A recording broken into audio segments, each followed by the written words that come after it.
posted by you/scaredoff-snake. My husband, 26M, and I, 24F, used to own a small corn snake, but 6 months ago, it unexpectedly passed away. He was a cute little guy and still very young, and my husband and I were both very upset. My husband has owned several small reptiles during his lifetime, and he told me he was thinking of trying a milk snake this time instead of a corn or a garter. Instead, 2 months after our corn passed, he came home with a baby Burmese python. Apparently, it's always been his dream to own a Burmese. Not only am I pissed that he got something like that without consulting me, but I had several reservations that have only grown since we've owned it. 1. I have generalized anxiety disorder, and that thing triggers my anxiety like nothing else. When I was doing research about Burmese pythons, I kept reading stories about them unaliving pets, children, and even their owners, so now I'm freaked out and have barely slept for 4 months. This is made worse by the fact that my husband has no experience with large snakes, and the larger the python grows, the more it shows, especially since we also have a cat. The other snakes we've had, our corn snake and my husband's old garter snake, pose no threat, but now I constantly worry that the python is going to get out and eat her. I've taken to locking the cat in our bedroom at night, which interferes with our sleep because she meows and scratches at the door, and I constantly worry about her when she's home alone. 2. I'll reiterate, this thing is freaking huge, he is already 6 feet long. 3. I'm home more than my husband, so I have to feed it and change its substrate often. I hate doing both so much, especially now that he's graduated to eating rabbits and pigs. I honestly think that since my husband bought him without consulting me, caring for it should be his sole job, but I'm not going to let it go hungry or live in its own waste out of pride. 4. I honestly don't think we'll be able to give this snake the best quality of life, which I believe is essential for all pets. He's getting too big for the tank he's in, which is his third since we've gotten him, and I don't think we have the room in our house for the enclosure my husband wants to build. His food is very expensive and eating into our savings, but it's what he needs, so we can't downgrade. The python does not deserve to live in a tiny space and eat inadequate food just because my husband wanted one as a kid. At the same time, it's a real possibility it could eat us out of house and home. 5. I don't want kids while we own a python, and these things can live up to 20 years. I don't want to give up on having children, which I've always dreamed of, because of a python. Because of all these reasons, but especially the concerns about our cat and the python's quality of life, I think we should rehome the snake, preferably to a wildlife sanctuary or something. I've gently brought all of this up to my husband, how much mental anguish it causes me, how worried I am for our cat, how the snake is unsustainable, and all he's done is tell me to get over it, accuse me of not caring about his happiness, and say I'm being prejudiced against animals that aren't cute and cuddly. None of this is true, not even the last accusation. I liked his smaller snakes a lot. Update 1 week later. First of all, I have to say thank you for the outpouring of support I received, especially from the reptile enthusiasts who happen to be browsing this sub. You guys are awesome. Now, I just want to say up front, so that everyone hears what they want to hear, the snake is gone, and my cat is all right. Here's how it happened. Thursday night, while I was replying to people on my post, several people suggested talking to my husband's friend, who owns Burmese pythons, is an experienced reptile keeper, and could be a huge help. I was too blinded by the situation and my own anxiety to even think of that. I messaged him on Facebook Thursday night and told him the situation. He was shocked at just how bad things were, but apparently, he had tried to warn my husband that owning small snakes and then jumping to a berm is like thinking owning house cats makes you qualified to own a tiger, but my husband didn't listen. He's been busy going to reptile shows, dude breeds venomous cobras, he's kind of a legend, so he only saw the snake in person once when we first got it and was immediately disturbed when I told him about the overfeeding, my husband's desire to start it on live food, and the fact that it free roams and is handled alone. He told me he'd come over the next day and give my husband a real talking to, as well as do anything he could to help us rehome it. I decided I couldn't live another day in the house like that, and neither could my cat, so Friday morning I moved out to my mother's while my husband was at work. It was a bit sneaky, but I knew that if I tried to leave while he was home, he'd try to convince me to stay. I called him on his lunch break and told him I'd left until the snake was gone. He was very upset and started accusing me of being so petty as to let a snake wreck our marriage. I had nothing productive to say to that, so I told him I'd talk to him later. Well, my husband's friend was so angry at what he saw of the snake that when he got to the house while my husband was home from work, he gave him the tongue lashing of his life. He told him in plain terms that, now that he saw how woefully inadequate we were as big snake keepers, there was no way he was going to let the snake stay at our house. Being yelled at really affected him. When my husband drove over to my mother's to talk to me, he looked like a kicked puppy. He broke down and told me that he loved me, that he was sorry for the hell he put me through, and that it had taken having reason yelled at him by an expert for him to really see what was going on. He said he now understood that the snake could no longer live with us. I knew that, at that point, the sorrow he felt was more about having his snake taken away, not real understanding, at least, not yet. So don't worry, he's not completely off the hook. It was cathartic to hear, though. His friend contacted a herpetology society he works with regularly, and a member of that society, whose specialty is rehabilitating snakes that irresponsible pet owners get and then mistreat, offered to take the snake to his ranch. So, the snake went to this guy's ranch yesterday, where he'll be fed the right food, and go on a diet, apparently, and live in a space big enough for him. My husband and I have talked a lot about this, and he acknowledged that his fervent desire to fulfill his childhood dream made him careless and selfish. He admitted that he wasn't trying to be malicious towards me, but he wanted the snake so badly that he'd do and say anything to keep it. It still seems, though, that he hasn't fully learned his lesson, which I'm not expecting this early, but it's still a bit disappointing. He talked yesterday about getting a ball python, and I put my foot down. I don't think we should get another snake for a long time. On Sunday, I sat him down and asked him to tell me the truth about how he got the python, because walking into a pet shop for a milk snake, and just finding a Burmese was sounding more and more implausible the more I thought about it. He admitted that he had arranged to get one from a breeder online while telling me he wanted a smaller snake, meaning he was actively lying to me. This breeder is also in another state, meaning my husband participated in something illegal when he met up with him to get it, since transporting Burmese pythons across state lines is against the Lacey Act. I'm very angry about this. I'm upset about his lies, and I'm upset that he blew me off for months. He admitted he lied because he knew I'd say no, which shows such immaturity that it almost disgusts me. I'm upset that he broke the law. I'm upset that he only listened to what I said when it came from someone else. Apparently, he's been having a quarter-life crisis that he didn't tell me about, because he feels that he should have accomplished more with his life by 26, he never went to college. I feel sympathy for him in that regard, but that's no excuse to treat me badly.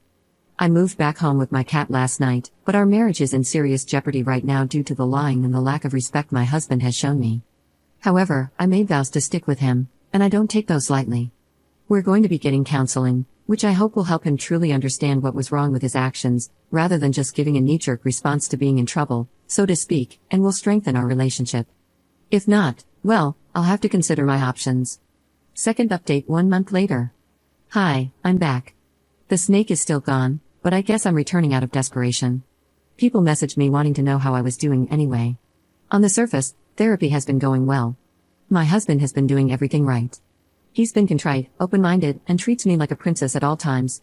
I can tell at home that he's making a conscious effort to listen to my opinions and thoughts and incorporate our therapist's suggestions into our lives. I feel like the biggest jerk saying this, but I don't think it's enough. Over these past weeks, I've had to come to terms with the fact that something about how I view my husband has fundamentally changed. Finally, after extensive soul-searching a few days ago, I realized what it was. I have no respect for his intelligence anymore, after all this. That is very, very important to me, and now it's just gone. I don't know how it can come back without him undergoing a personality overhaul. It's ended my physical attraction to him. I normally have a high libido, and prior to all this, we made love 4 to 5 times a week. Now, since everything went down, we've been intimate 3 times. To be fair, while the snake was here, we were down to 2 to 3 times a week, but it was still more frequent than this. Despite all the changes he's making, he's still himself, and I don't think I can like who I know him to be now. He's still his goofy, absent-minded self who needs me to balance the checkbook and pack his lunch. I can't respect that anymore. I don't want to be his mom or a naggy sitcom wife. I used to love doing these things for him. Throughout our relationship, I've taken care of him, patched him up, and helped him solve his problems. I always saw it as the ultimate expression of love. Now I'm just sick of it. He can tell something's still wrong. He's irritated by my lack of forgiveness and my lack of a bedroom drive lately, even though he's objectively doing all the right things. But his lack of understanding toward my apprehension only makes my feelings more pronounced. I realized the other day that I love him dearly as a friend. I've known him since I was 9 years old, but no longer as a husband. That devastates me. I can't believe I'm thinking about divorce after less than a year of marriage. I feel like such a failure. I haven't broached these feelings in therapy yet, because they crystallized only a few days ago. But I don't know how to start, because I know saying them will mean my marriage is over. I've talked to my mom and friends about this, and they all tell me to wait longer, to stick it out, because I made vows. But I feel like I've discovered something fundamental about my husband that I wish I never had, and now nothing can be the same. Third update 9 years later. 10 years ago, I posted on our /relationships about being scared of my ex-husband's giant snake. Here is an update. One of my friends sent me a link to my post saying, "I think you wrote these posts." And after reading them, yeah, I did. A lot of people seem to be wondering what happened to me, so I logged into this account for the first time in 10 years to give one final update on what happened. I'm posting here because I'm not quite sure where to post. I feel like our /relationships isn't really a thing anymore. Basically, my ex-husband brought home a Burmese python after telling me he wanted a milk snake. I was really scared of it and anxious, but he was dismissive of my worries. I ended up having the snake shipped off to a reptile ranch, but it completely shattered my trust in my ex because he had lied to me. It also made me realize that he relied on me to do everything for him, like a second mother, and that I hated that. I really tried to work through the feelings I posted about in the second update, but after 3 months, we separated. It's totally okay if you judge me for this because I judge myself. After being separated for half a year, we ended up having sex. My grandma had just passed, I was devastated, and he came to the funeral to support me since he had known her forever and loved her too. We went home together after the family lunch and ended up having comfort sex. Neither of us wanted kids at that point, but my IUD had slipped into my cervix at some point before this, and I ended up getting pregnant. Both of us were unsure about introducing a kid into our relationship, but we decided to get back together and make another effort.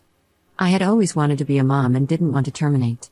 We found out pretty early into the pregnancy that it was actually a molar pregnancy, meaning that instead of a normal fetus, I was pregnant with a tumor. I had the mole removed, but I was one of those lucky people who develop cancer from their molar pregnancy. Fortunately, the cancer was caught when I was only at stage 2 and responded really well to chemotherapy. I've been cancer-free since 2016.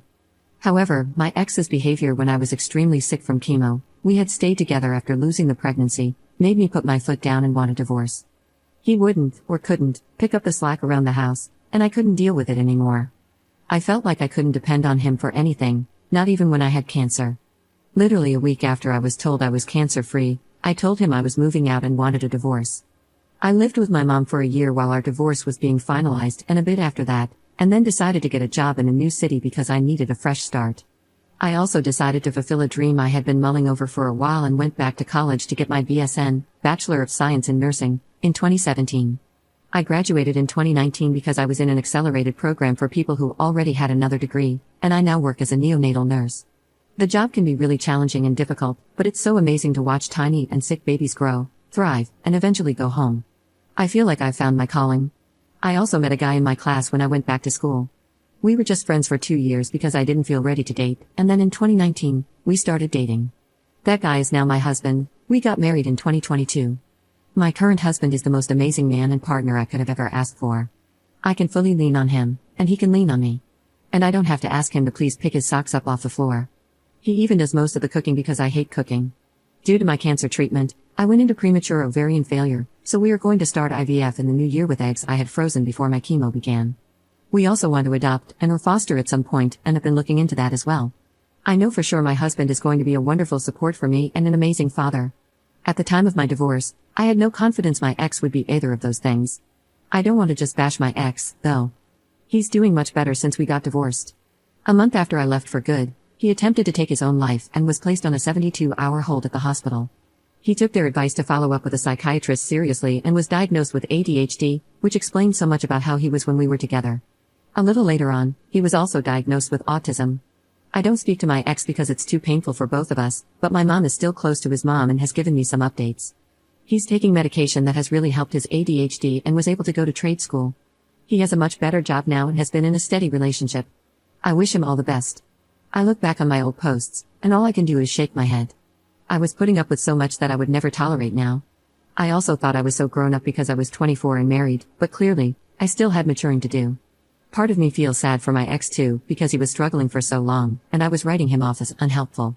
However, even though he had a medical reason for being inconsiderate, I still had to do what was best for me, and I had reached my breaking point. Considering his success, I think we're both better off without each other. Oh, and I still talk to my ex's friend, the cobra breeder, from time to time. Bucatini, the Burmese python, is still doing great in his new home.